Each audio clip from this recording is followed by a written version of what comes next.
এসব কি করেছো কিনানি? তুমি জানো না শীতের সময় আমরা ইয়ামেনে ব্যবসা করতে যাই, আর সেজন্য আমরা এখন বেরিয়েছি। অবশ্যই আব্রাহা এতে রেগে যাবেন তুমি গির্জায় যা করেছো। তারপরে উনি চুপচাপ বসে থাকবেন ভেবেছো? কখনো না। কিনানা আর কুরাইশকে উনি একেবারে মাটির সাথে মিশিয়ে দেবেন। আমি কিনান থেকে এসেছি, আমার বংশ ফাকির। আমাদের জন্যই পবিত্র মাস পেছানো হয়েছিল। তোমার কি মনে হয় সেটা জানি না আমি? শুনুন হিসাম, আমরাই তারা যারা পবিত্র মাস 1 বছর পিছিয়েছিলাম, এবং আমরাই তারা যারা প্রথম থেকে প্রতিরোধ করেছিলাম। আমরাই সেই বংশ যারা কাবার জন্য জীবনও দিতে পারে। আপনি সেটা ভালো করেই জানেন। শোনেননি কায়েস পুত্র উমায়ের কথা? হজে যাওয়ার পথে তারা চিৎকার করে আর বলে, মাদ গোত্র জানে যে আমরা একটি সম্ভ্রান্ত গোত্র, আর অন্য সকল গোত্রের মধ্যে সবচেয়ে উচ্চ মর্যাদা সম্পন্ন। একমাত্র আমরাই সেই গোত্র যারা সঠিক পথে নিজেদের জীবন পরিচালনা করছি। আর একমাত্র আমরাই সেই গোত্র যারা হালাল আর হারাম সম্পর্কে সচেতন ছিলাম। আমি জানি সেটা কিনানি, কিন্তু তুমি ওই রাজাকে অনেক রাগেই দিয়েছো। তুমি ওই কুরাইশ আর কিনানা বংশের মধ্যে এমন কিছু নিয়ে এসেছো যা এই গোত্ররা কখনোই চায় না। কেন? এমন কি কারণ আছে যার জন্য তুমি এটা করেছো বলো?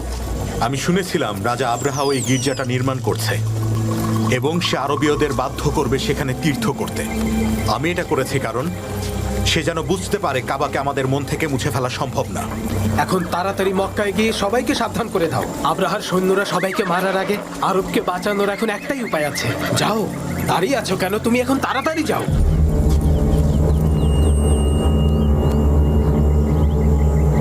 মক্কার আর কত পথ বাকি আছে?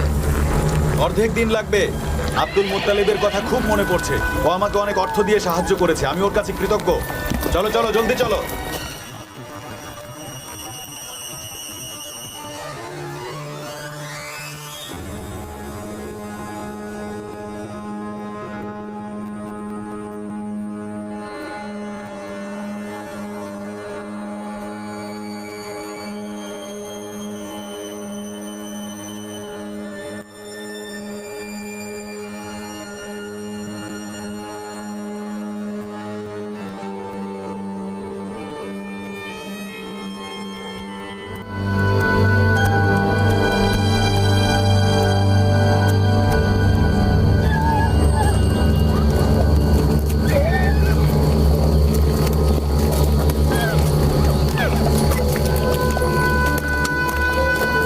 কে তুমি? আমি হুনাত আল হিমারি, রাজার আদেশ নিয়ে এসেছি। রাজার? তিনি আমার কাছে কি চান? উনি ডেকেছেন। কিন্তু কেন? আমাদের কোনো গোস্তাকি হয়েছে নাকি উনি মালের ভাগ চান? আমি কিভাবে বলবো? নিজেই গিয়ে জেনে নাও। আচ্ছা ঠিক আছে হুনাতা, আমি নিজেই ব্যবস্থা করছি। আমি আমার পাহারাদের দিন নিয়েই রাজার কাছে যাব। কি নাম তোমার? মুগিরার পুত্র হিসাম। তাড়াতাড়ি চলে এসো। আমাকে তৈরি হতে হবে। রাজার সামনে এভাবে যাওয়া যায় নাকি? ঠিক আছে, তাড়াতাড়ি এসো।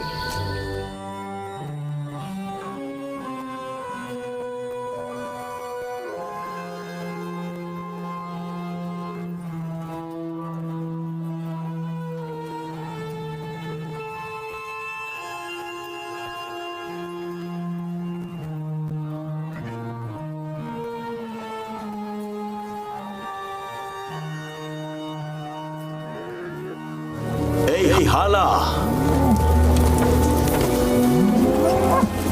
স্বাগতম হারিসের আব্বা। বাচ্চারা কেমন আছে? ভালো, সবাই ঘরেই আছে। এবার যদি ছেলে হয় তাহলে আমি নাম রাখবো হামজা। আল্লাহ যেন আপনার ইচ্ছা পূরণ করেন হারিসের আব্বা। চলো এখানে একটু বসি। আব্দুল্লাহ আর আমিনাকে নিয়ে কিছু কথা বলবো। তুমি জানো আমার মন বলছে ওদের বিয়ে সুখবর বয়ে আনবে আর এই ঘরের উন্নতি আসবে। আমি আপনার কাছে একটা কথা লুকিয়েছি হারিসের আব্বা, এখন সেটা বলতে চাচ্ছিলাম।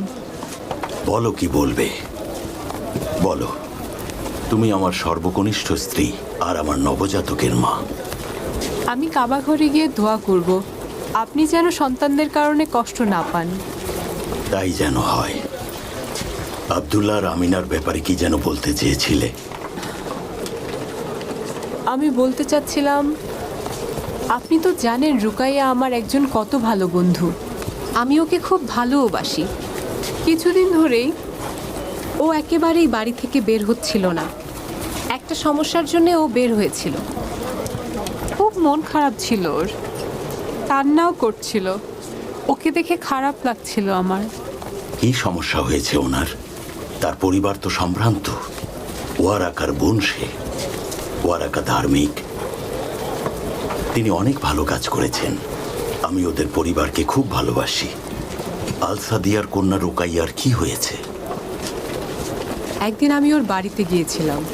কী কারণে কষ্ট পাচ্ছে জানতে চেয়েছিলাম। ও বলতে চাইছিল না, আমি জোরাজুরি করেছিলাম।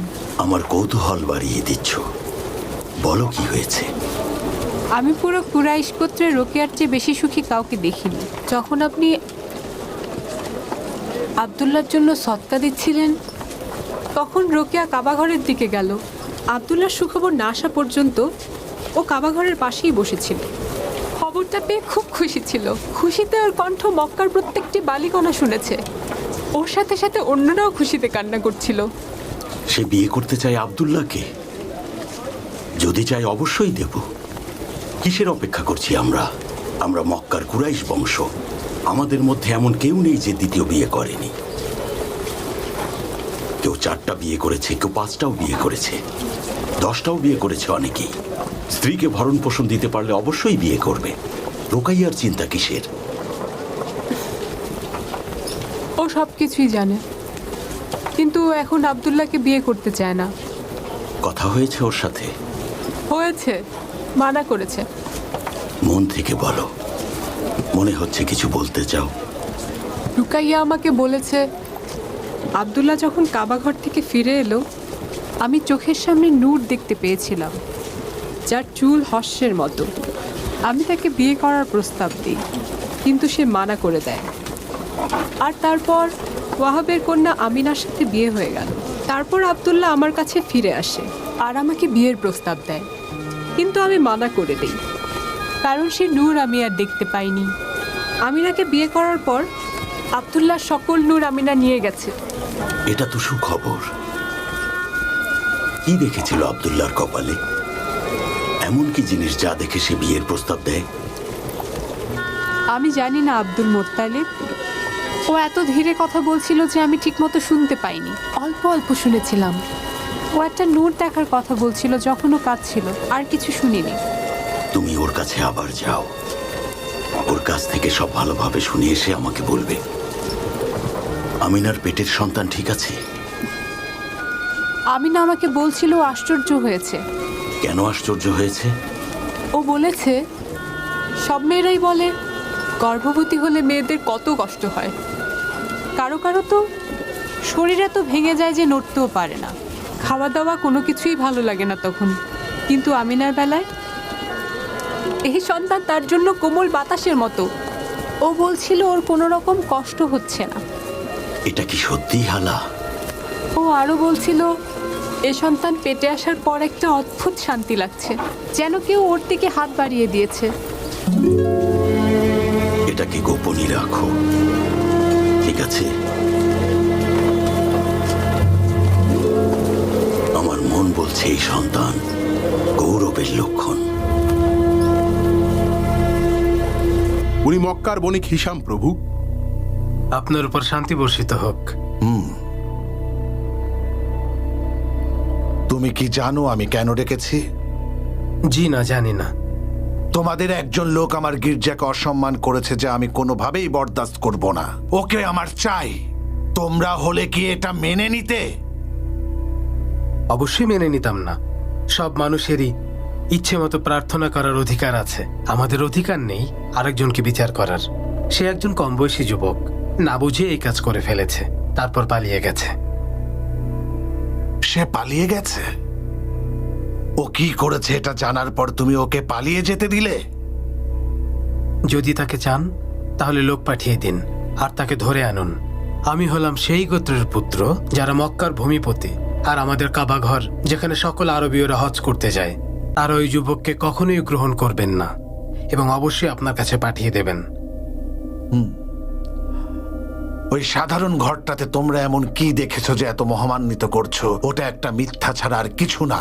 আমাদের পিতা ইব্রাহিমই কাবাঘর বানিয়েছিলেন। আরবীয়দের গর্ব পবিত্র কাবা, হজ করার জন্য সবচেয়ে পবিত্র জায়গা, এবং সবার জীবনে একবার হলেও পবিত্র কাবায় হজ করতে আসে, এখানে কোরবানি দেয় এবং সেজদা করে মন পবিত্র করে। এটাই হলো পবিত্র কাবা। এর চেয়ে মহিমান্বিত আর কিছুই নেই। কেউ যদি একে কখনো অসম্মান করার চেষ্টা করে তাহলে সে একেবারে ধ্বংস হয়ে যায়, হোক সে মানুষ কিংবা জিন কিংবা হোক শয়তান। আরবীয়দের গর্ব পবিত্র কাবা ঘর। আমি তোমার সওদার জন্য আমার জায়গা ছেড়ে দিয়েছি। তোমাকে তোমার বহর নিয়ে যেখানে খুশি সেখানে অবাধে ঘোরার অনুমতি দেইনি, আর তোমরাই এসে আবার আমার গির্জাকে অসম্মান করছো। ঠিক না, এত সহজে ওকে আমি ছাড়বো না। এমন জিনিসে কেন সেজদা দাও যা তোমাদের কোনো কাজেই আসে না? তোমার সকল হজযাত্রীদের নিয়ে আমার গির্জায় চলে এসো, আর এখানেই তোমরা প্রার্থনা করো। ইয়েমেনেই তো তোমরা ব্যবসা করতে যাবে, যেখানে তোমাদের ব্যবসা ভালো চলে। এত পরিশ্রম করো সব তো অর্থের জন্যই, নিজের ধন সম্পদ বাড়ানোর জন্যই তো নাকি? কিন্তু হুজুর, আরবীয়রা কাবা ঘর ছাড়া আর কোথাও সেজদা দেবে না, শেষ নিঃশ্বাস পর্যন্ত।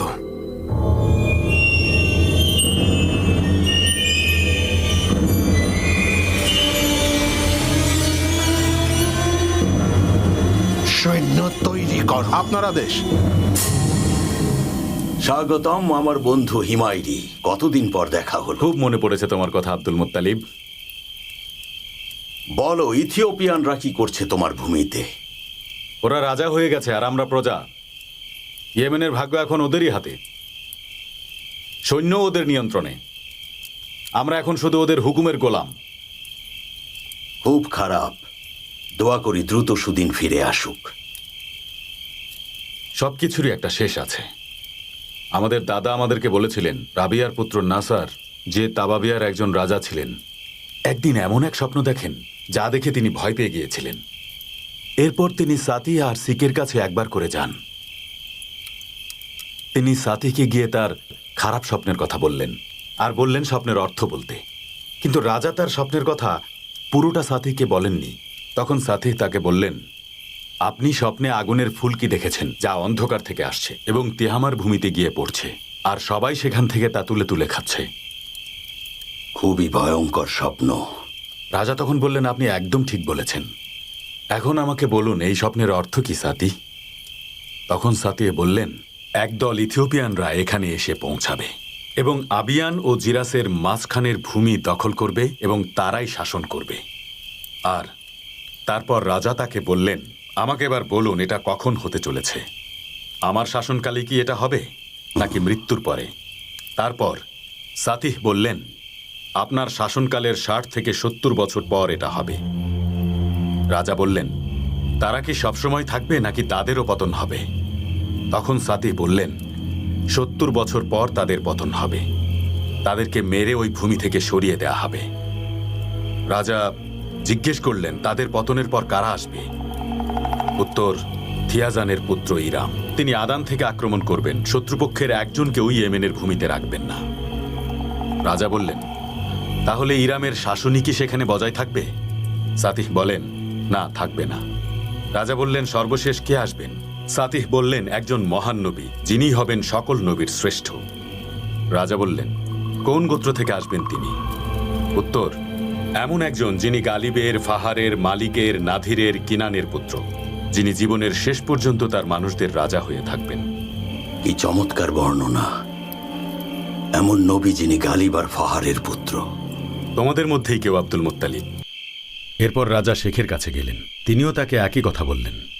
শেখ তাকে বললেন, ইয়াজানের রাজত্ব শেষ হয়ে যাবে। আল্লাহর রাসূল মানুষের হক আদায় করবেন, তার দয়ায় পুরো মানবজাতির মুক্তি হবে। আল্লাহর রাসূলই বিচারের দিন পর্যন্ত রাজা হয়ে থাকবেন। রাজা জিজ্ঞেস করলেন, বিচারের দিন মানে? শেখ বললেন, বিচারের দিন হল সেই দিন যেদিন সবাইকে মৃত্যুর পর জীবিত করা হবে এবং তার কর্মের জন্য প্রশ্নোত্তর করা হবে। তখন একটা ময়দানে সবাই সমবেত হবে। রাজা জিজ্ঞেস করলেন, আপনি সত্যি বলছেন?